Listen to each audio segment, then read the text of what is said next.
The noon sun blazed mercilessly over Coyote's End, turning the dusty main street into a shimmering river of heat. Sheriff Cole McAllister stood in Mayor Edison's office, his weathered hands wrapped around a cup of coffee that had long since gone cold. Through the window, he watched the townsfolk go about their business with the practiced lethargy of those who'd learned to move slow in the Arizona heat. 20 years of keeping the peace had taught Cole to read a town like scripture.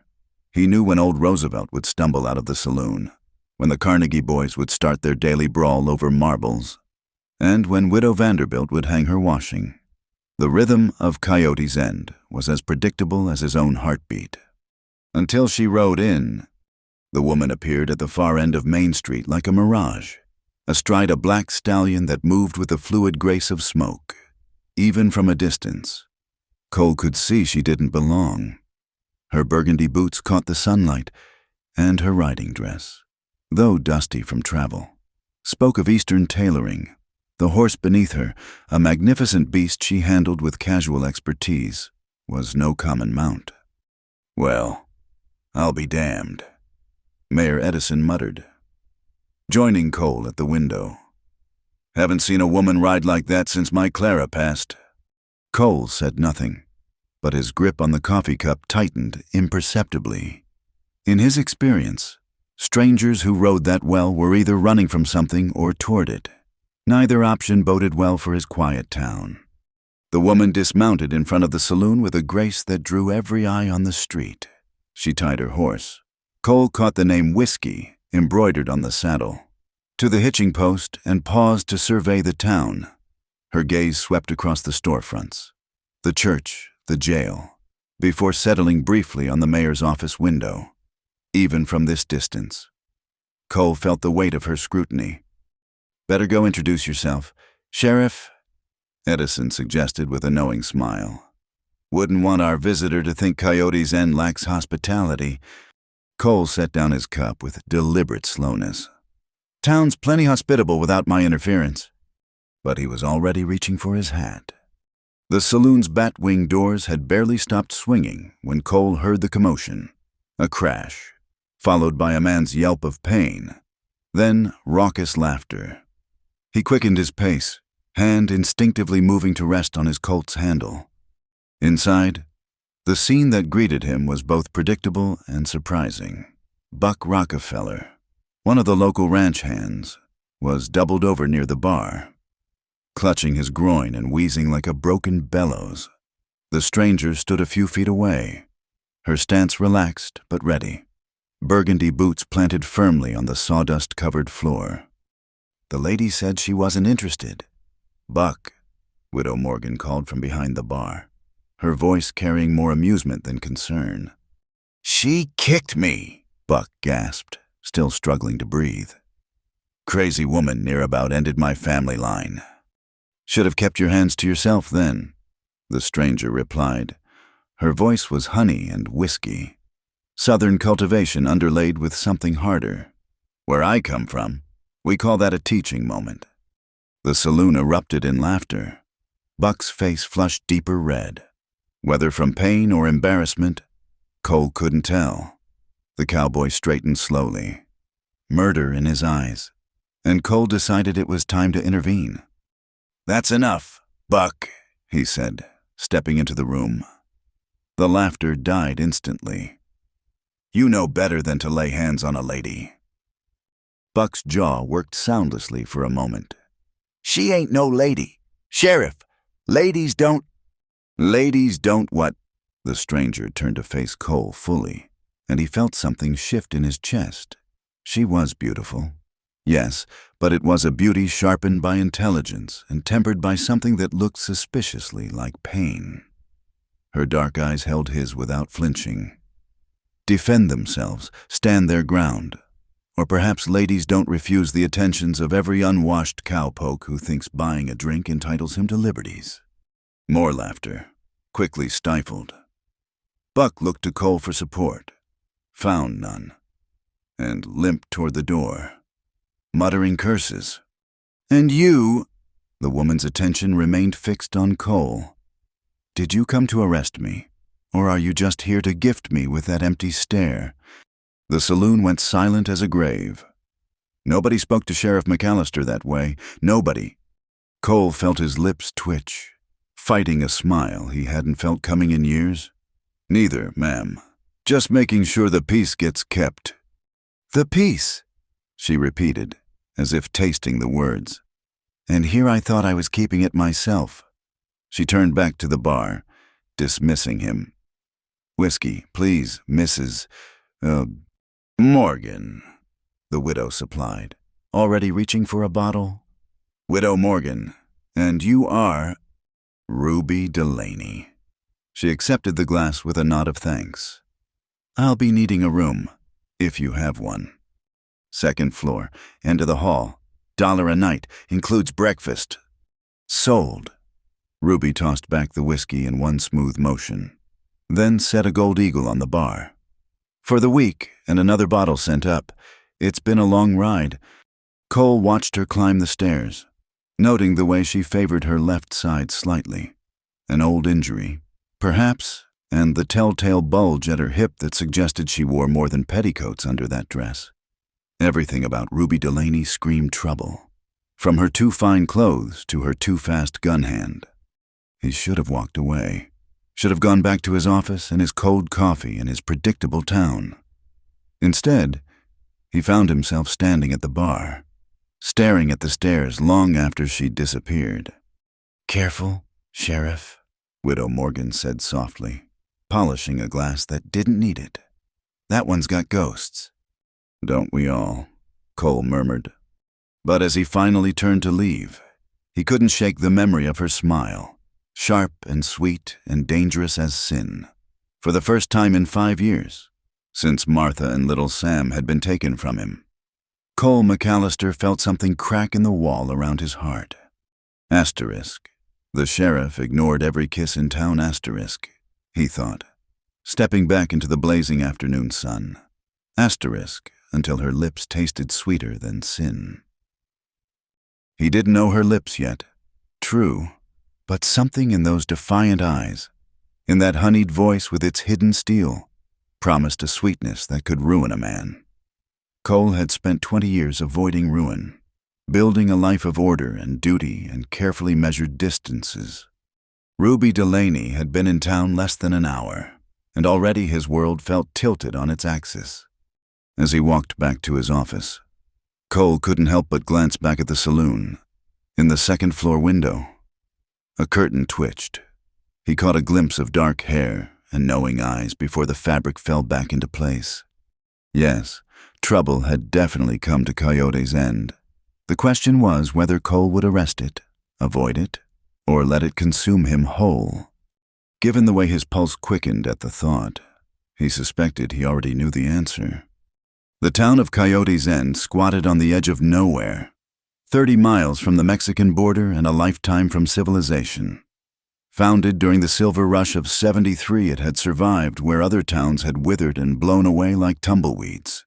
The silver was long gone, but the people remained, too stubborn to leave, too poor to prosper, carving out lives from the unforgiving desert. Cole McAllister had been sheriff here for 5 years now, ever since he'd ridden in with nothing but his guns, his grief, and a letter of recommendation from General Grant himself. The townsfolk hadn't asked questions about the shadows in his eyes or the way his hands sometimes trembled when he thought no one was looking. They needed someone who could shoot straight and keep the peace. Cole could do both. He lived in a small adobe house behind the jail, sparse and clean as a monk's cell. A bed, a chair, a table, a daguerreotype of a woman and child, faces fading but never forgotten. Martha's smile, little Sam's eyes, both dead these 5 years, burned with their farmhouse by Confederate raiders who hadn't gotten word the war was over. Cole poured himself 2 fingers of whiskey and sat on his narrow bed, unlacing his boots. Outside, the desert night was coming alive, coyotes yipping in the distance, an owl's lonely call. Through his window, he could see the glow from the saloon, hear the tinny sound of Widow Morgan's piano. He thought about Ruby Delaney. In 20 years of soldiering and law-keeping, Cole had developed an instinct for reading people. Most were easy enough, their sins written on their faces, their intentions telegraphed in every gesture. But the woman who'd ridden into town that afternoon was a cipher wrapped in silk and steel. The way she'd handled Buck suggested training, not the crude brawling of frontier life, but something more refined. And that bulge at her hip, definitely a gun. Probably a Derringer or a small Colt. Ladies' weapons. But deadly enough in skilled hands. Which begged the question, what was a woman like that doing in Coyote's End? 300 miles to the east, in a mahogany-paneled office in New Orleans, Marcus Twain studied a wanted poster by lamplight. The sketch didn't do her justice. How could charcoal capture the way Ruby Sinclair moved? The way she could make a man forget his own name with just a smile? $5,000, he mused, touching the number with one manicured finger. Bonaparte must want her badly. His associate, a thin man with the unfortunate name of Napoleon Pike, shifted nervously. She killed his son, Mr. Twain, shot him dead in front of half of Bourbon Street. In self-defense, from what I heard. That's not how Bonaparte sees it. And he's got judges in his pocket from here to Houston. Marcus set down the poster and reached for his brandy. He'd known Ruby back when she was the crown jewel of Madame Lafayette's establishment, the girl who could dance Chopin and discuss Voltaire between appointments. Beautiful, brilliant, and broken. The perfect combination for their particular trade. But something had changed that night 6 months ago. Young Charles Bonaparte, drunk on absinthe and his father's power, had decided he owned more than just her time. The struggle had been brief. The gunshot had echoed through the French Quarter like Judgment Day. Send word to Luther Kane. Marcus decided. Tell him we have a lead on our missing songbird, last seen heading west. Pike hesitated. Kane's methods are extreme. Bonaparte isn't paying for gentle, he's paying for results. As Pike scurried away, Marcus poured another brandy and stared at the poster. He'd been fond of Ruby. In his way, she'd been good for business, better for his reputation. But $5,000 was $5,000. Sorry, little bird, he murmured to the sketch. But you should have known better than to fly away. Back in Coyote's End, Ruby Delaney, she'd buried the name Sinclair somewhere outside Amarillo, sat in her rented room, carefully cleaning her Remington .41. The ritual was soothing, each movement practiced until it required no thought. Oil and cloth, steel and purpose. She'd been running for 6 months now, changing names like clothes, never staying anywhere longer than necessary. The money she'd saved over her years at Madame Lafayette's was running low, but it had bought her this far. Far enough, she'd hoped. But hope was a luxury she couldn't afford. Through her window, she could see the sheriff's house, a small square of light in the darkness. Cole McAllister. She'd felt his eyes on her in the saloon, measuring, calculating. He was dangerous in a way that had nothing to do with the gun on his hip. Dangerous because he saw too much, understood too well. She'd known men like him during the war, Union officers who still believed in causes, who hadn't yet learned that honor was just another word for dying poor. They were the worst kind. The ones who couldn't be bought or frightened or seduced. The ones who did their duty regardless of cost. Ruby reassembled her gun with quick, efficient movements. She should leave tomorrow, push further west, maybe try for California. But she was tired of running, tired of looking over her shoulder, tired of being afraid. Besides, there was something else that kept her here. A whisper of information she'd paid dearly for in El Paso. One of Bonaparte's men, an enforcer named Luther Kane, had family in these parts. If she could find him first, maybe learn what he knew. It was a slim chance, but slim was better than none. A soft knock interrupted her thoughts. Ruby slipped the Remington under her pillow and approached the door carefully. Yes. It's Widow Morgan, dear. Brought you some supper. Ruby opened the door to find the older woman holding a tray with beans, cornbread, and what might charitably be called stew. That's kind of you, Mrs. Morgan. Nonsense. Can't have you starving up here. The widow bustled in, setting the tray on the small table. Her sharp eyes took in everything. The travel-worn saddlebags, the rifle leaning in the corner, the way Ruby kept her right hand free, running from something or toward it. Ruby's smile didn't reach her eyes. Does it matter? In this town, not particularly. Half the folks here are hiding from something. The other half are too drunk to care. Widow Morgan paused at the door. Including our sheriff, though he hides it better than most. Lost his family in the war. Hasn't looked at a woman since, though Lord knows enough have tried. Why are you telling me this? The widow shrugged. Maybe because I saw how he looked at you today. Haven't seen him look at anything but his duty in 5 years. Maybe because you remind me of myself, 40 years ago. Too much pride and not enough sense. She studied Ruby with knowing eyes. Or maybe because I think you both could use a friend, and I'm too old to pretend otherwise. After she left, Ruby sat at the table, picking at the stew. Through her window, the sheriff's light still burned. She wondered what kept him awake, duty or demons. In her experience, it was usually both. Tomorrow, she'd start asking questions about Cain. Tomorrow, she'd begin the delicate work of hunting the hunter. But tonight, she allowed herself one moment of fantasy, imagining a world where she was just a woman, and he was just a man. And the past couldn't reach this far into the desert. The fantasy lasted exactly as long as it took to finish her meal. Then Ruby checked her guns, barred her door, and prepared for another night of shallow sleep and deeper nightmares. In his own house, Cole McAllister finally gave up on sleep. He pulled on his boots and headed out for a patrol, telling himself it had nothing to do with the light still burning in the saloon's second floor. The desert didn't care about his lies any more than it cared about his pain. But sometimes, in the vast silence between the stars, that was almost a comfort. Within a week, Ruby Delaney had become as much a fixture in Coyote's End as the dust and the heat. She'd taken over the saloon's kitchen when Widow Morgan's regular cook, old Jefferson Davis, came down with a fever. What started as a temporary arrangement quickly became permanent when the cowboys discovered she could turn beans and beef into something approaching civilization. I swear on my mother's grave, Buck Rockefeller declared, having forgiven the kick to his dignity, this woman could make a buzzard taste like Sunday chicken. Ruby smiled as she served up another plate of her cornbread, the recipe learned from her grandmother back in Georgia before the world went to hell. The saloon was busier than it had been in months, filled with ranch hands and miners who'd heard about the cooking and stayed for the view. She wore simple dresses now, practical cotton instead of silk, but she moved with the same grace that had once commanded top dollar in New Orleans' finest establishments. If the men noticed, and they did, they kept their distance.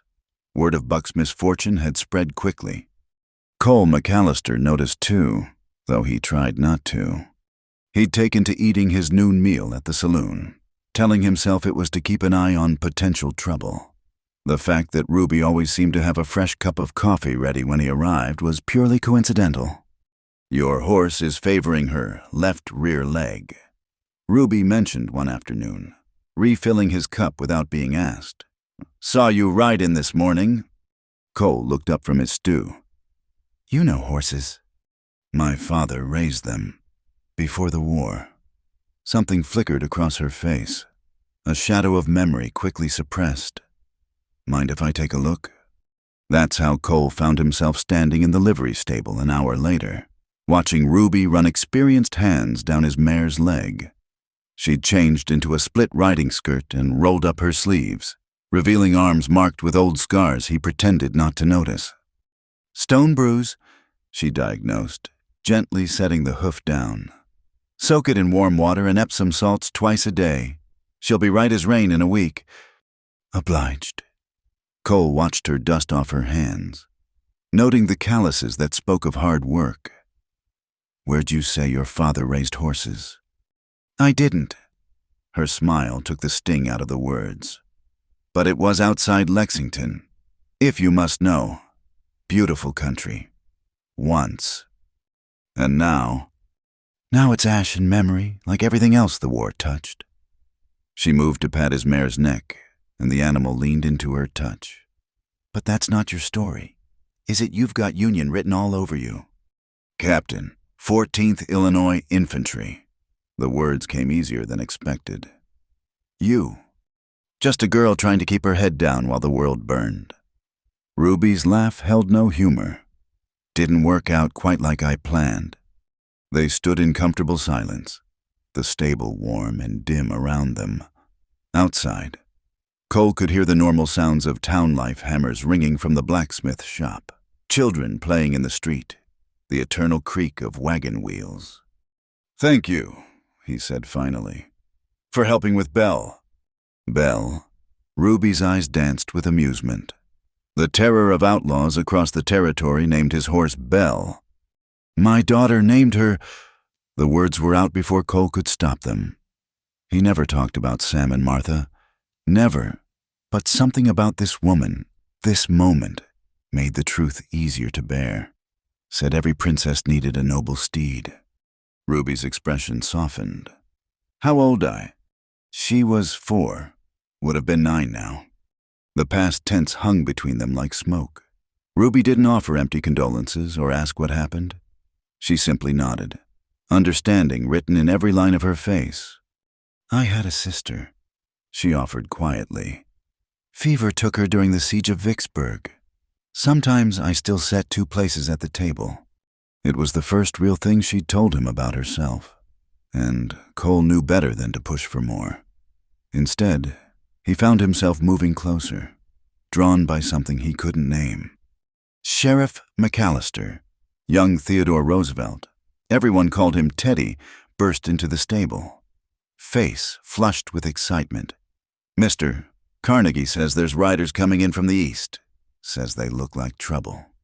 The moment shattered. Cole was the sheriff again, hand already checking his Colt. How many? 3, maybe 4, armed heavy.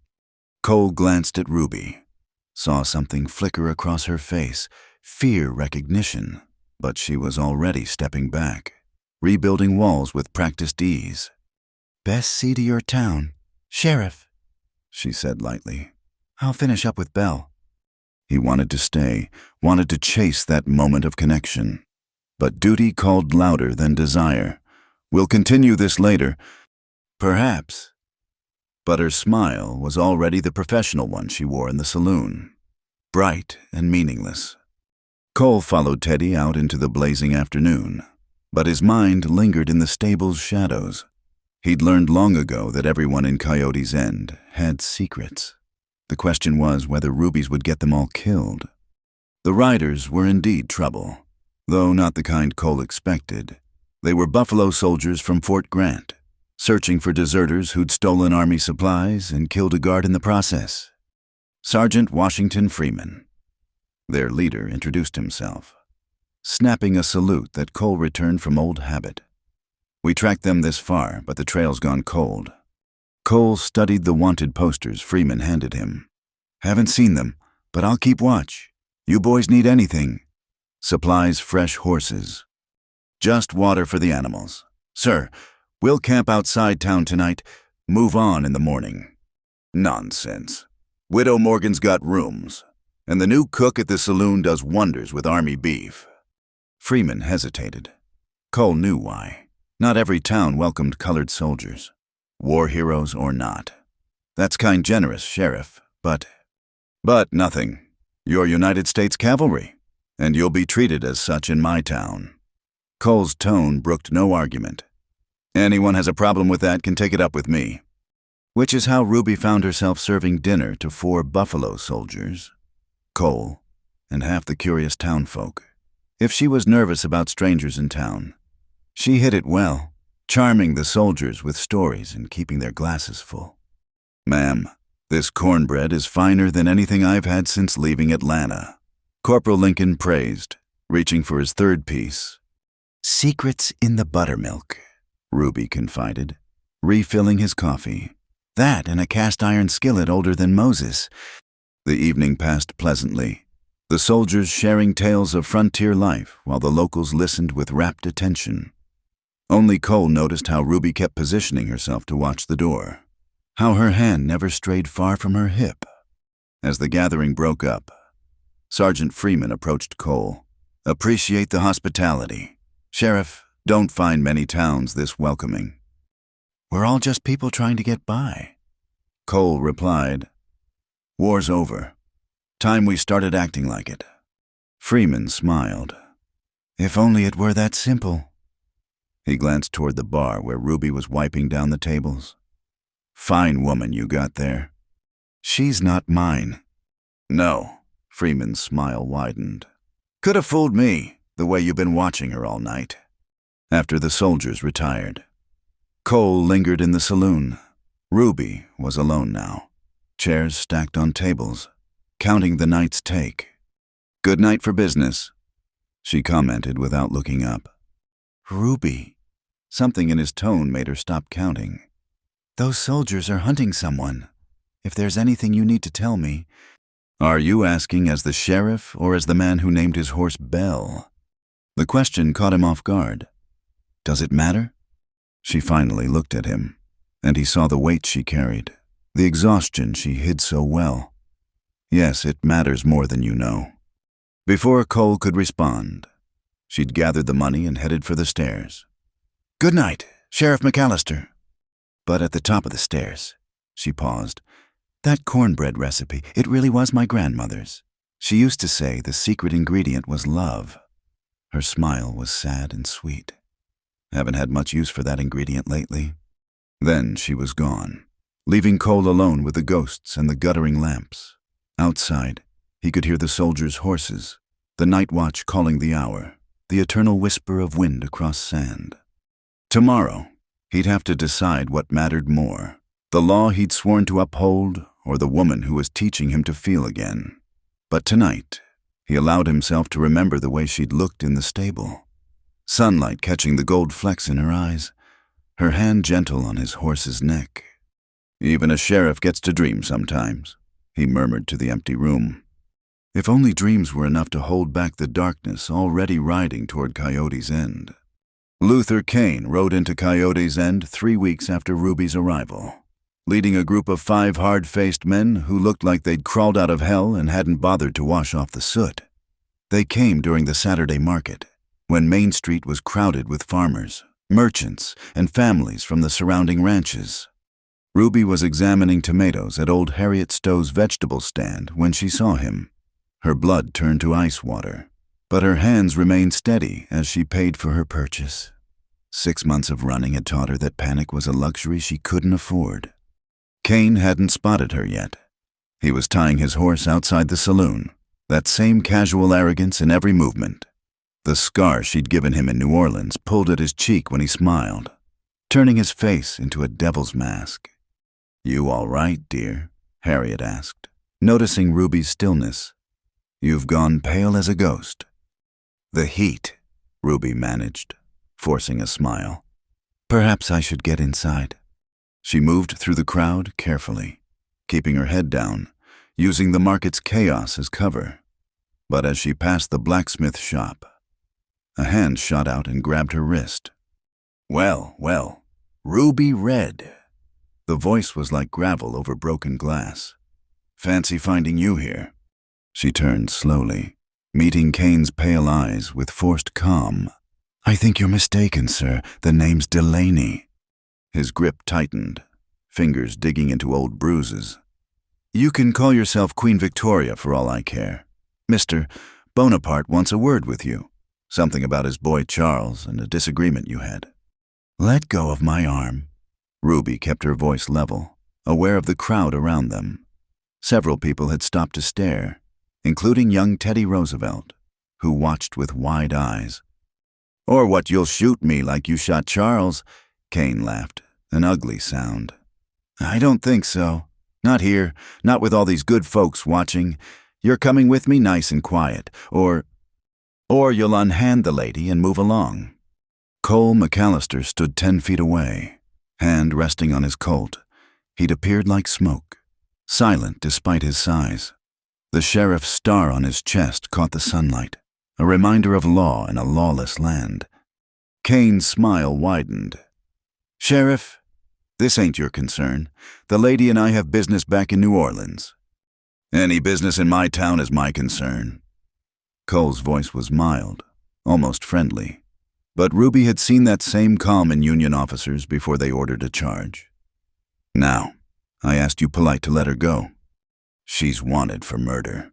Kane released Ruby's wrist to reach inside his coat, presumably for the warrant. The movement was calculated to show the guns he wore. "I've got papers." "Don't recall asking for papers." Cole hadn't moved, but suddenly the space around him seemed larger, like the air before a storm. "What I recall is asking you to move along." The market had gone silent.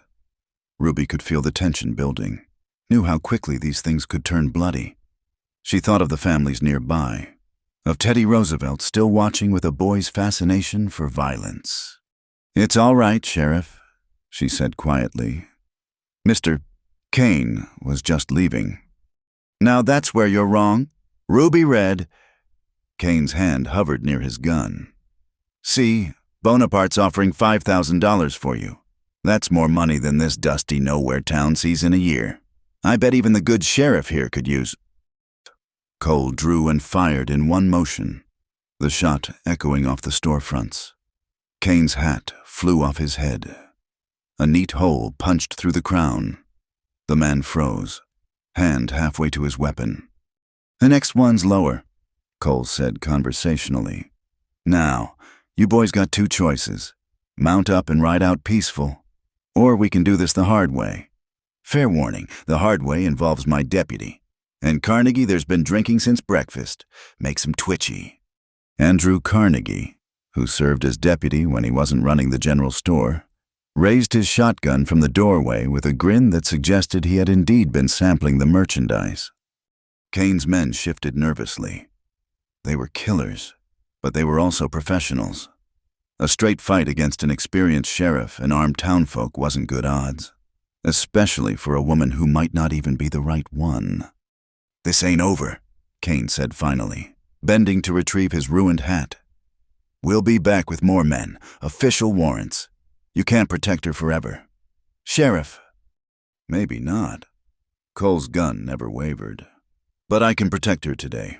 That's enough for now." Kane mounted his horse with a deliberate slowness, making sure everyone saw his weapons, his scars, his promise of violence to come. "See you soon, Ruby Red, real soon." They rode out in a cloud of dust and curses. Only when they'd cleared the town limits did Cole holster his weapon. The market crowd began to breathe again. Conversations resuming in hushed tones. "Thank you," Ruby said softly. Cole turned to her, and she saw anger in his eyes for the first time. "My office, now!" The sheriff's office was small and sparse, dominated by a desk scarred by years of use and a gun rack that held enough firepower to arm a small militia. Cole closed the door firmly and rounded on her. "Murder." His voice was controlled, but she could hear the betrayal beneath. "You want to explain why I just risked a shootout with 6 armed men?"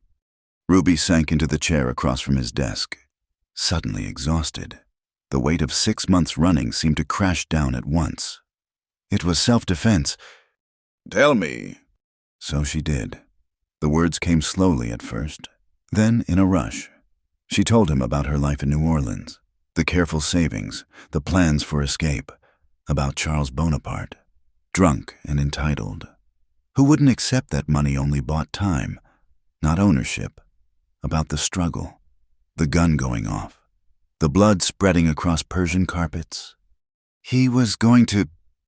She couldn't finish the sentence, but Cole understood. His expression softened slightly. "And his father, Clement Bonaparte, owns half of New Orleans. Judges, police, even the governor. To him, I'm not a person. I'm property that destroyed his property." Her laugh was bitter. "The warrant's real, I'm sure, bought and paid for like everything else."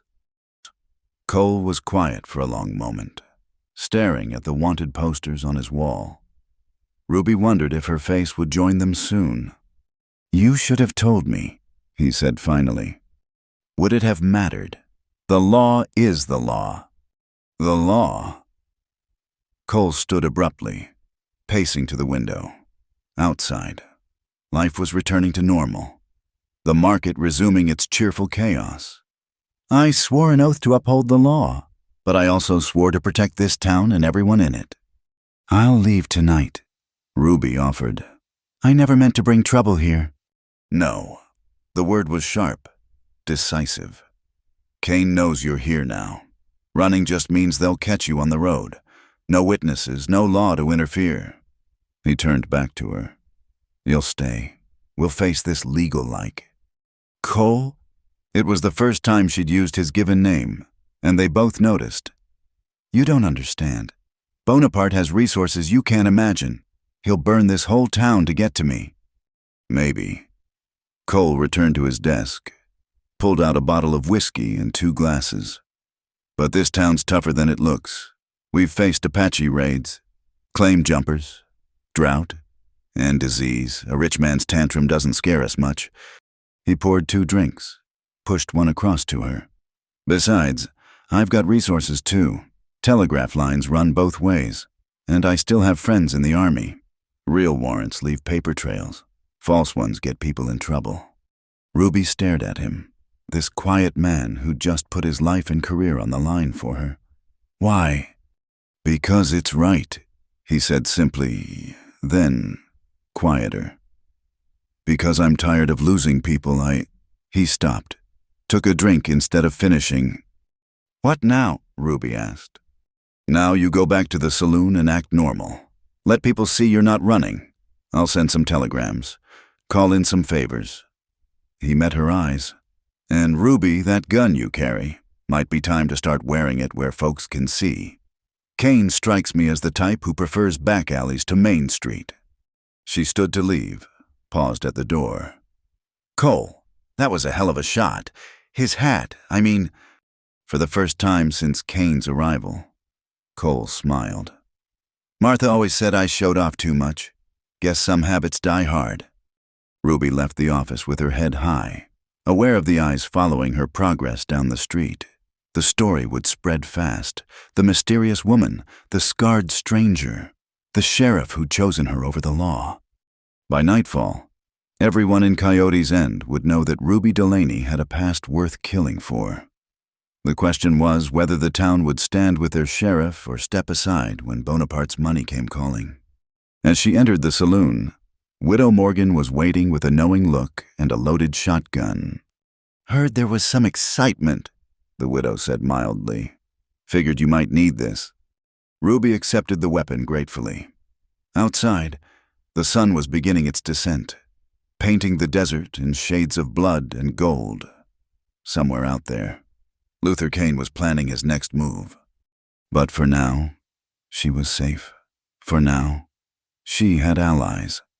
And for the first time in 6 months, Ruby Delaney stopped running. The letter arrived at dawn, nailed to the door of the sheriff's office with a Bowie knife. Cole read it by lamplight, his jaw tightening with each word. Asterisk to the good people of Coyote's End. Asterisk, you harbor a murderess. Ruby Sinclair, known to you as Delaney, shot Charles Bonaparte in cold blood. We offer you a choice: surrender her by sunset tomorrow, or we will take her ourselves. Any who stand in our way will share her fate. Asterisk. The Bonaparte family has a long memory and a longer reach. Asterisk ill. Kane asterisk. By the time the sun was fully up, half the town had read the letter. Cole found Mayor Edison waiting in his office, along with several members of the town council, banker J. Morgan, store owner Carnegie, and rancher Cornelius Vanderbilt. "This is bad, Cole," Edison began without preamble. "Bonaparte's not just some outlaw. He owns railroads, shipping lines. He could strangle this town without firing a shot. So we hand over Ruby." Cole's voice was dangerously quiet. "That your solution?" "It's not our fight," Vanderbilt said. The woman brought this on herself. Why should the whole town suffer for her sins? Because that's what makes us different from animals, Widow Morgan announced from the doorway. She'd arrived with coffee and determination. We don't throw our own to the wolves. She's not our own, Morgan the banker protested. She's been here barely a month. She's been feeding you boys decent meals and treating you with respect, the widow shot back. That makes her more ours than some rich man's threats. The argument continued, voices rising. Cole let them talk. Studying the letter, something bothered him about it. Beyond the obvious threat, Kane had seemed smarter than this, more calculating. A public ultimatum would force the town to choose sides, make them dig in, unless... It's a distraction, he said suddenly, cutting through the debate. Kane's not waiting for sunset. He's probably already in position. As if to prove his point, young Teddy Roosevelt burst through the door. Sheriff Riders spotted north of town. Looks like they're setting up camp at Skeleton Ridge. Skeleton Ridge overlooked the town's water supply. Control that, and you controlled Coyote's End. Cole grabbed his rifle, mind already working through defensive positions. Carnegie, get every man who can shoot to the saloon. Vanderbilt, move the women and children to the church stone walls. Good sight lines. Morgan, you're going to open that vault of yours and arm anyone who needs it. Now wait just a minute, the banker began. Do it, Cole's command voice, unused since the war, filled the room. We've got maybe an hour before they're fully positioned. Move. The room emptied quickly, leaving Cole alone with Widow Morgan. Find Ruby, he told her. Keep her inside, out of sight. If Kane can't find her, maybe he'll negotiate. But when the widow reached Ruby's room, it was empty. Only a note remained, written in an elegant hand. Asterisk, I won't let anyone die for my mistakes. R. Asterisk. Cole found her saddling whiskey in the livery stable, dressed for hard riding. Her guns were strapped on openly now, and she'd bound her hair back severely. Going somewhere? He asked mildly. You know I am. She didn't look at him, focusing on tightening the saddle straps. This is my fight, not yours. Funny thing about fights, they don't much care whose they are. Cole moved closer, placing a hand on the saddle. You ride out there alone, you're dead. Kane's not looking for a fair fight. Better me than the whole town. Is it? Cole caught her chin, forced her to meet his eyes. You think I could live with that knowing I let you ride off to die? You'd learn. Her voice was steady, but he saw the pain beneath. People always do. I've done enough learning about loss. The words came out rougher than intended. Lost my wife, my son, my home, everything the war didn't take. Grief did. Then you rode into town with your fancy boots and your secrets. And for the first time in 5 years, I remembered what it felt like to want something more than just surviving another day. Ruby's eyes widened. Cole! I'm not finished. He stepped closer, close enough to feel her breath. Maybe you're running from something that can't be outrun. Maybe we're all going to die defending you. But I'll be damned if I let you face it alone. Not when I... He stopped, searching for words that had been buried with Martha. When you what? Ruby whispered. Instead of answering, Cole kissed her. It wasn't gentle. 5 years of loneliness, of frozen emotion, thawed in an instant.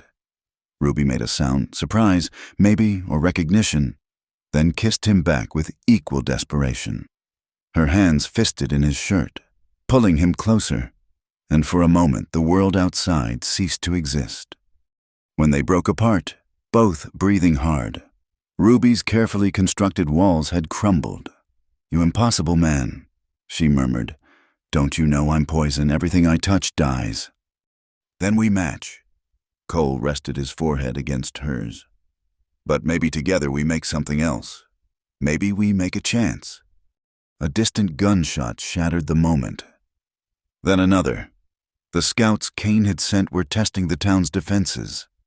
Together, Cole asked, stepping back but keeping hold of her hand. Ruby looked at him, this good man who'd chosen her over safety, over law, over common sense. The responsible thing would be to refuse, to protect him from the coming storm. But she'd been responsible her whole life. And where had it gotten her? Together, she agreed. They emerged from the stable to find the town transformed. Men with rifles crouched behind overturned wagons and water barrels. The church bells rang steadily, calling in the outlying farmers. Even Teddy Roosevelt had a gun, though Carnegie was trying to take it away from him. "Let the boy keep it," Cole called. "He's steadier than half the men here. Teddy, your runner. Stay low, stay fast. Any position needs ammunition. You get it to them." The boy's chest swelled with pride. "Yes, sir." Cole surveyed the defensive positions with a critical eye. They were outnumbered, probably outgunned, but they had advantages. They knew the terrain, had cover, and most importantly, they were defending their home. "Ruby?" He turned to her. "Can you shoot from distance?" She smiled, cold and sharp. "I can shoot the wings off a fly at 50 yards. "Good. Church bell tower. You'll have the best view. Can call out positions." He handed her his field glasses. "Another relic from the war. And Ruby Kane will try to draw you out, make you emotional. Don't let him—" "What about you? I'll be doing what I do best." His smile matched hers. "Keeping the peace, even if I have to kill every last one of them to do it." As Ruby climbed toward the bell tower, rifle in hand, she heard Kane's voice echo across the desert. "Last chance. Coyote's End, send out the woman, or we'll take her from your corpses." From the tower, Ruby could see everything. Kane had positioned his men well, about 20 of them, dug in along the ridge. But Cole had been right. This wasn't about negotiation. Even as Kane shouted his ultimatum, she saw the movement in the arroyos to the east. More men trying to flank the town. She sighted down her rifle, calculated wind and distance, and fired. A man tumbled from his horse a quarter-mile away, clutching his shoulder. "East side," she called down. 6 riders in the wash." The battle for Coyote's End had begun. In the street below, Cole McAllister checked his weapons and prepared to do what he'd sworn he'd never do again, lead good people into violence. But as gunfire erupted from multiple directions and the air filled with smoke and screams, he found himself thinking not of tactics or casualties, but of a kiss in a stable and the promise of together. Some things, he decided, were worth fighting for. Some people were worth the whole world burning down. Ruby Delaney was both. The battle raged through the afternoon, gunsmoke turning the desert air acrid and gray. From her position in the bell tower, Ruby had dropped 6 of Kane's men, but more kept coming. Her ammunition was running low, and worse. She'd spotted movement near the school where the children were hidden. "Cole," she shouted down. "They're circling toward the school." She saw him break from cover, Carnegie and 2 ranch hands following. They moved like soldiers, covering each other's advance. But there were too many enemies converging on the building. Then it happened. Young Teddy Roosevelt, brave beyond his 12 years, tried to carry ammunition across the open square. A rifle cracked from the ridge, and the boy went down hard, clutching his leg.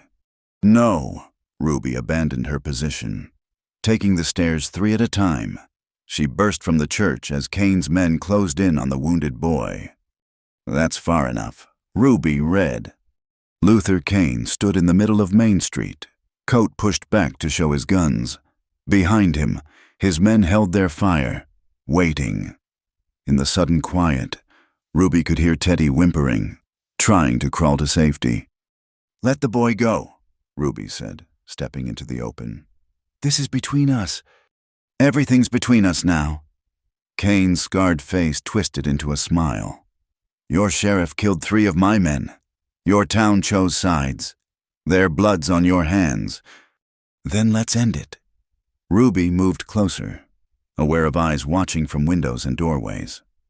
You and me. Winner walks away." Kane laughed. "You think this is some dime novel I'm not here to duel. Woman, I'm here to collect." He drew his gun, aimed at Teddy. "Drop your weapons, or the boy bleeds out in the street." Ruby's hands moved to her guns, then stopped, behind Kane. She'd seen movement. George Washington, the blacksmith, emerging from his shop with a hammer in his massive hands. He moved silent as smoke despite his size. "You're right," she said, keeping Kane's attention. "This isn't a dime novel. In those stories, the villain always talks too much." Washington's hammer connected with the back of Kane's skull with a sound like a melon dropping. The outlaw crumpled, gun firing harmlessly into the dirt. The square erupted again. Ruby dove for Teddy, dragging him behind a water trough as bullets whined overhead. The boy was pale but conscious, blood seeping through his pants leg. "Did I do good, Miss Ruby?" he gasped. "You did perfect, brave boy. Now hold still." She used her knife to cut away the fabric, relieved to see the wound was clean, no bone showing. "You're going to have an impressive scar. The girls will swoon." Really, despite the pain, Teddy managed a grin. The gunfire was dying down. With Kane fallen, his men were losing coordination. Ruby heard Cole's voice rising above the chaos, directing the town's defenders. They were pushing back, reclaiming ground. Then she saw him. Cole was advancing on the last pocket of resistance near the livery stable, but he didn't see the rifleman drawing a bead from the roof. Everything slowed down, crystallized into a moment of perfect clarity. Ruby's gun was in her hand without conscious thought. The shot was impossible. 60 yards, moving target, wind gusting, but her hands were steady, her aim true. The rifleman toppled from the roof just as his finger found the trigger. Cole spun at the sound, saw Ruby standing over Teddy with smoking gun, and understood. Their eyes met across the battlefield, and in that look was everything they couldn't say aloud. The remaining outlaws broke and ran, spurring their horses toward the horizon. The town had held. As the dust settled, the cost became clear. 3 townsmen dead, including banker Morgan, who died defending the very vault he'd been reluctant to open. A dozen wounded, some seriously, but they'd faced down 30 hardened killers and survived.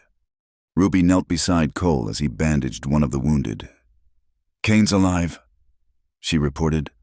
"Washington cracked his skull good, but he's breathing." "Good. He'll stand trial." Cole's hands were steady, but she saw the exhaustion in his eyes. "Real trial, not Bonaparte's version." "Cole," she touched his shoulder. "Morgan's dead because of me. Teddy's hurt. All of this is because evil men thought they could take what they wanted."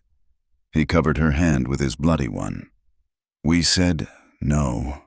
That's all." Widow Morgan appeared, dress torn and face streaked with gunpowder. "Sheriff, we've got another problem.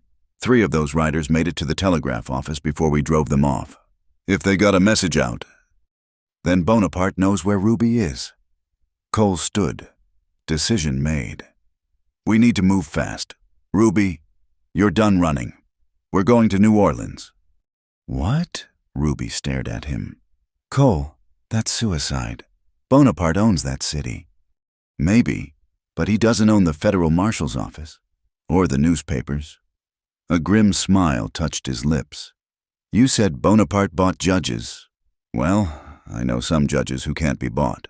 And killing a sheriff who's transporting a prisoner for federal trial, even Bonaparte can't make that disappear." "You're making me your prisoner." "Protective custody. There's a difference." He pulled her close, not caring who saw. "We're going to tell your story, Ruby, all of it, in court, in the papers, wherever people will listen. Bonaparte's power comes from shadows. Time to drag him into the light." Ruby looked around at the town that had bled for her, at Washington cleaning his hammer, Widow Morgan organizing medical care, young Teddy being carried to the doctor but still clutching his rifle. These people had chosen her, a stranger with a dark past, over their own safety. "When do we leave?" she asked. "Tomorrow, after we bury our dead." Cole's voice was heavy. "I'll wire ahead. Make sure we have federal protection waiting. Carnegie's agreed to deputize and hold the town while we're gone." That night, as the town tended its wounds and counted its dead, Ruby found herself on the roof of the saloon, watching the stars. Cole joined her, moving stiffly from his own collection of bruises and cuts. "Scared?" he asked, settling beside her. "Terrified." She leaned into his warmth. "But not of dying, of hoping. I'd forgotten what that felt like." "Hope's dangerous." Cole agreed. "Makes you do foolish things, like face down an army for a woman you've known a month." "Is that what we are foolish?" "Probably." He kissed her temple. "But I've been sensible for 5 years. Look where it got me. Alone in a dying town, going through the motions." His arm tightened around her. "You woke me up, Ruby, made me remember why some things are worth fighting for." "I love you." The words escaped before she could stop them. Hanging in the desert air like stars. Cole was quiet for so long she thought he wouldn't answer. Then, "I love you too. God help us both." They sat in silence after that. Two damaged souls finding solace in shared warmth. Tomorrow would bring new dangers. A journey into the heart of enemy territory. But tonight, under the vast Arizona sky, they had each other. In the morning, Luther Kane woke in the jail cell, head wrapped in bandages. Cole stood outside the bars, badge glinting in the early light. "You're going to hang," Kane said, voice rough. "Bonaparte will see to it." "Maybe." Cole unlocked the cell. "But you're going to New Orleans to face charges first. Murder, attempted murder, assault on a peace officer. You'll get your day in court." "You think the law means anything there Bonaparte owns?" "I know what he owns." Cole hauled Kane to his feet. "Not gently, but he doesn't own me, or her, or the truth." He smiled, cold as winter wind. "Your mistake was thinking we'd run or break. We're done with both." An hour later, a small procession left Coyote's End. Cole and Ruby rode in front. Kane shackled in a prison wagon behind. Beside them rode an honor guard of townsmen, volunteers who insisted on seeing them safely to the railroad. At the town limits, Ruby turned for one last look. The sun was painting the buildings gold, and she could see people already rebuilding, carrying on. It wasn't much, this dusty collection of souls, but it had stood for her when it mattered. "We'll be back," Cole said, reading her thoughts. "You promise?" "I promise." He touched the star on his chest. "Still got a job to do here, and a life to build. Just need to clean up some old business first." As they rode toward the railroad and whatever waited in New Orleans, Ruby allowed herself to believe him. After all, stranger things had happened. A fallen woman and a broken sheriff had found each other in the desert, had found something worth saving in themselves. Maybe that was miracle enough to see them through. The federal courthouse in New Orleans stood like a fortress of marble and justice, its columns reaching toward a gray September sky. Ruby stood between Cole and Federal Marshal William Sherman, her hands free but her status as a prisoner clear to all who watched. The crowd outside was thick with reporters, Bonaparte supporters, and the simply curious. "Murderess!" someone shouted. "Jezebel!" Ruby kept her head high, but Cole felt her tremor. He'd wanted to shelter her from this, but she'd insisted on walking through the front doors. "Let them see me," she'd said that morning. "I'm done hiding." The courtroom was packed. Judge Oliver Wendell Holmes presided. His reputation for fairness the reason Cole had pushed for federal jurisdiction. Across the aisle sat Clement Bonaparte himself, a man who radiated power and barely contained fury. His presence filled the room like smoke. The prosecutor, a young attorney named Theodore Parker, stood to present the charges, but before he could speak, Defense attorney Clarence Darrow rose. Your Honor, I move for immediate dismissal. My client acted in clear self-defense against an attempted assault. The only crime here is that she's being prosecuted at all. Objection. Parker was on his feet. The defendant fled the scene, assumed a false identity, because she knew she couldn't get justice in a city where the victim's father owns half the judges. Darrow shot back.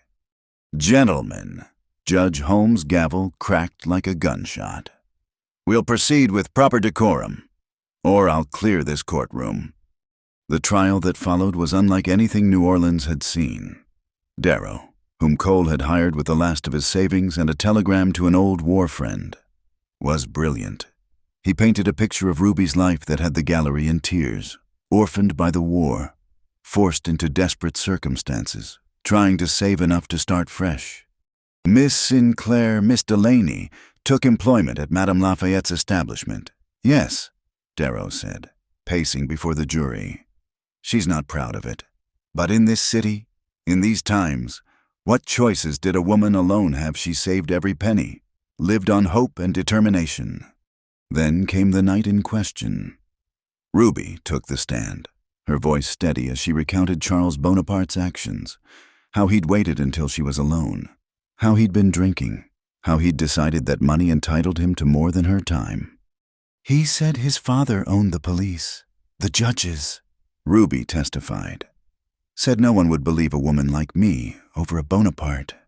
When I tried to leave, he grabbed me, threw me against the wall.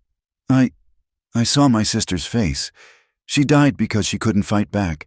I swore I'd never be that helpless again. So you shot him, Darrow prompted gently. He was choking me. My vision was going dark. I felt the gun in his coat pocket and... She met Clement Bonaparte's eyes across the courtroom. Yes, I shot him, and I'd do it again. The prosecution's case relied heavily on character assassination. They brought witnesses who testified about Ruby's profession, her immoral nature, her flight from justice. But Darrow countered each point, and when Cole took the stand in his sheriff's uniform, the tide began to turn. Sheriff McAllister, Darrow began.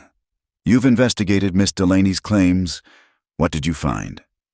I found 17 other women who'd been assaulted by Charles Bonaparte. Cole said clearly. 3 were willing to testify, though they fear reprisals. I found police reports that were buried, complaints that disappeared. I found a pattern of violence that was covered up with money and threats. The courtroom erupted. Bonaparte was on his feet, shouting about slander, while reporters scribbled frantically. Judge Holmes hammered for order. Furthermore, Cole continued once quiet was restored. I found evidence that Luther Kane and his men were hired not to bring Miss Delaney to justice, but to kill her before she could testify. They terrorized an entire town, killed 3 innocent men. That's not justice, that's revenge. The most dramatic moment came when Widow Morgan took the stand. She'd insisted on coming, bringing with her a package that made Bonaparte go pale. I run a respectable establishment, she said firmly. When Miss Ruby arrived, she was running scared but determined to make an honest life. She worked hard, treated everyone with kindness. The whole town stood up for her because she'd become one of us. And what's in the package, Mrs. Morgan? Darrow asked. Letters, she said, opening the bundle. Charles Bonaparte wrote them to various women in establishments across the South. Threats, mostly. Promises of what he'd do if they didn't comply. I've been collecting them for years, waiting for someone brave enough to use them. By the time both sides rested, the crowd outside had tripled. Newspaper headlines screamed about corruption and cover-ups. The jury deliberated for exactly 1 hour. On the charge of murder in the first degree, the foreman announced, "We find the defendant not guilty." On the charge of murder in the second degree, not guilty. On the charge of manslaughter in defense of her person, not guilty. The courtroom exploded. Ruby sagged against Cole, tears streaming down her face, across the aisle. Clement Bonaparte stood slowly, his face a mask of cold fury. "This isn't over," he said, loud enough for all to hear. "You think you've won I own this city? You'll never be safe here, either of you." Cole stood, helping Ruby to her feet. "Then it's good we're not staying. We've got a town to get back to, people who need us. Your son is dead because he was a monster you created. You want to come after us. You know where to find us. But you'll find the same welcome Cain did." They walked out together, through the crowd that parted like the Red Sea. Some jeered, but more cheered. Women reached out to touch Ruby's dress, calling her brave, calling her a hero. On the train back to Arizona, Ruby finally allowed herself to break down. She cried for the girl she'd been, for the innocence lost, for the years of fear. Cole held her through it all, his own eyes wet with tears he'd held back too long. "It's over," he whispered. "You're free." "Am I?" She looked up at him. "Bonaparte won't forget. There'll always be someone looking to collect his bounty. Then they'll have to go through me, through the whole town."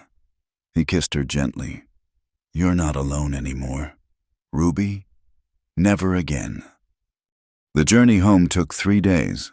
At every stop, newspapers carried the story. New Orleans, Bell acquitted. Bonaparte empire exposed. Sheriff defends justice. Ruby read them with wonder, seeing her story transformed from shame to triumph. When they finally reached Coyote's End, the entire town was waiting at the station. Teddy Roosevelt, on crutches but grinning, led the welcome party. Banners stretched across Main Street. "Welcome home, Ruby." "Home," Ruby repeated, tasting the word. It had been so long since she'd had one. That night, there was a celebration at the saloon. Music and dancing, laughter and tears. George Washington had forged a medal for Ruby, Defender of Coyote's End, which he pinned to her dress with solemn ceremony. "Speech," the crowd called. "Speech." Ruby stood on a chair, looking out at these people who'd risked everything for her. "I came here running from my past," she began. "I thought I was bringing death and danger to your door. Instead, I found something I'd stopped believing in. I found people who judge a person by their actions, not their history. I found courage in your courage. I found family." She raised her glass. "To Coyote's End, to the bravest people I've ever known, to second chances and new beginnings, to home." The cheer that went up could be heard in the desert, where coyotes sang back in harmony. And if Clement Bonaparte's money and rage still lurked somewhere in the shadows, well, let them come. Coyote's End had faced down worse and survived. Ruby Delaney was home, and she was free, and she was loved. In the end, that was justice enough. 1 year later, spring had come to Coyote's End with a vengeance. The desert bloomed with unexpected color-purple sage, golden poppies, and the twisted beauty of flowering cacti. Main Street bustled with new life. The town, having grown since the story of their stand against Bonaparte's men, had spread across the territory. The church bells rang clear and bright on this particular morning, calling folks to witness something the town had been waiting for: the marriage of Sheriff Cole McAllister and Ruby Delaney. Ruby stood before the mirror in Widow Morgan's room, hardly recognizing herself. The woman who'd ridden into town with secrets and sorrow had transformed. Her wedding dress was simple but elegant, made by the widow's own hands from ivory silk that had come all the way from San Francisco. "You're shaking," Widow Morgan observed, pinning orange blossoms in Ruby's dark hair. "I've faced down gunmen and corrupt judges," Ruby laughed nervously. "But this terrifies me." "Good. Means it matters." The widow stepped back, admiring her work. "Though I'd wager that sheriff of yours is twice as nervous. Andrew Carnegie had to pour him 3 whiskeys just to get his boots on straight." In the church, Cole did indeed stand nervously at the altar, young Teddy Roosevelt beside him as his best man. The boy had grown 3 inches since the battle, and the slight limp from his wound only added to his swagger. Half the territory's lawmen had come to witness their colleague's wedding, along with Judge Holmes, who'd traveled from New Orleans to perform the ceremony. Nervous, Sheriff, Teddy whispered. Terrified, Cole admitted, tugging at his new collar. But it's the good kind of scared.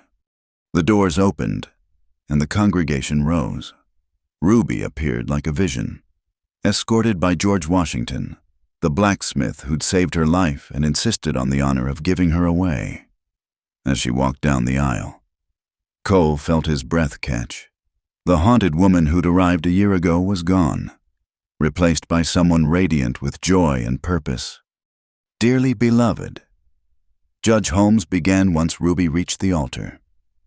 We gather today to witness something remarkable, not just a union of two people, but a testament to the power of redemption, courage, and community. The ceremony was simple but meaningful. When it came time for the vows, Ruby spoke first, her voice clear and strong. Cole McAllister, you saw me when I couldn't see myself. You stood for me when I couldn't stand. You taught me that the past doesn't define us, our choices do. I choose you, today and always. I promise to stand beside you in peace and in trouble, in plenty and in want, in joy and in sorrow. The sheriff ignored every kiss in town until her lips tasted sweeter than sin. Well, these lips, this heart, this life, they're yours now and forever. Cole's eyes were suspiciously wet as he responded, Ruby, you woke me from a 5-year sleep. You reminded me that life is for living, not just enduring. You brought color back to my world when I'd forgotten anything existed beyond black and white. I promise to protect you, not because you need it, but because that's what partners do. I promise to love you with everything I have, and to build a life with you worthy of the courage you've shown. Together, we're stronger than our scars. The rings, Judge Holmes prompted. Teddy produced them with a flourish, simple gold bands that George Washington had forged himself, each inscribed with a single word, together. By the power vested in me by the territory of Arizona and the United States of America, Judge Holmes declared, I now pronounce you husband and wife. Sheriff, you may kiss your bride. The kiss was long enough to make the church ladies fan themselves and the cowboys whoop. When they finally broke apart, the entire congregation erupted in cheers. The reception filled Main Street. Tables groaned under the weight of food. Ruby had cooked for 3 days with help from half the town's women. Musicians had come from Tucson, and soon couples were dancing under strings of lanterns as the sun set over the desert. Happy? Cole asked, spinning Ruby across the makeshift dance floor. Beyond words, she replied, then laughed. Ruby McAllister, I like the sound of that. Ruby Red is dead, Cole agreed, pulling her closer. Long live Ruby McAllister. As the evening progressed, telegrams arrived from well-wishers across the country. Marshal Sherman sent congratulations and a standing job offer. Clarence Darrow sent a case of champagne and a note. To the bravest woman I ever defended, be happy. Even Clement Bonaparte had sent word, though his message was less celebratory, enjoy your happiness while it lasts. Cole had burned it without showing Ruby. Some shadows weren't worth acknowledging on a day full of light. As midnight approached, Cole stood to make a toast. The crowd quieted, gathering close. A year ago, this town made a choice, he began. We chose justice over safety, right over easy. We lost good people in that fight, Morgan, Davis, Lincoln. We honor them by living well, by building the community they died defending. He raised his glass to Ruby. To my wife, who showed us all what courage looks like. To Coyote's End, which proves that home isn't where you're from, but where you choose to stand, to second chances and new beginnings, to the future we're building together. Together, the crowd roared back. Later, as the celebration wound down, Cole and Ruby slipped away to the small house behind the jail, their house now, expanded and improved with the help of neighbors. The sparse bachelor quarters had become a real home, with curtains Ruby had sewn and furniture they'd chosen together. "No regrets?" Ruby asked as they stood on their porch, watching the last lanterns being extinguished on Main Street. "Only one," Cole said, wrapping his arms around her from behind. "I regret it took so long to find you." "We found each other when we were ready," Ruby corrected, leaning back against him. "Any sooner and we might not have recognized what we had." In the distance, a coyote howled, and others answered, the eternal song of the desert, wild and free. The sound that had once seemed lonely to both of them now felt like a celebration, nature itself acknowledging their joy. "What are you thinking?" Cole asked, feeling her tense slightly. "That I'm done being afraid," Ruby said firmly. "Whatever comes, Bonaparte's revenge, new challenges, life itself, we'll face it together. I've spent too much time running from shadows. Now I want to run toward the light." "Then that's what we'll do," Cole promised. Together, as they went inside their home, closing the door on the past and opening it to their future. The desert wind carried the faint sound of music from the saloon. Widow Morgan was playing the piano while the last dancers swayed to an old love song. In the morning, there would be work to do.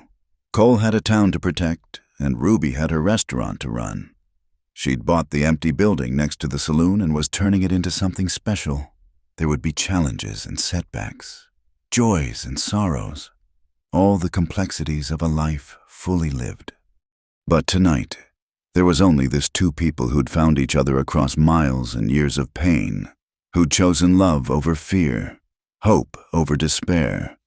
In a harsh land that broke the weak and buried the unfortunate, they'd carved out something beautiful and lasting. The stars wheeled overhead, ancient and indifferent, but in the small adobe house at the edge of town, Cole and Ruby McAllister created their own light, and in that light, anything seemed possible. Coyote's End slept peacefully, guarded by a sheriff who'd learned to love again, and a woman who'd learned she was worth loving. The town that had bled for one of its own had been rewarded with a story worth telling, a tale of redemption, courage, and the transformative power of standing together. And somewhere in the desert, carried on the wind like a whispered promise, came the echo of words that had started it all. The sheriff ignored every kiss in town until her lips tasted sweeter than sin. But now those lips spoke vows and promises, laughter and love. Now they belonged not to sin or sorrow, but to hope and home and happiness ever after. The end. Thank you so much for listening to this Wild West love story. I hope you enjoyed following Cole and Ruby's journey from strangers to soulmates in the dusty town of Coyote's End.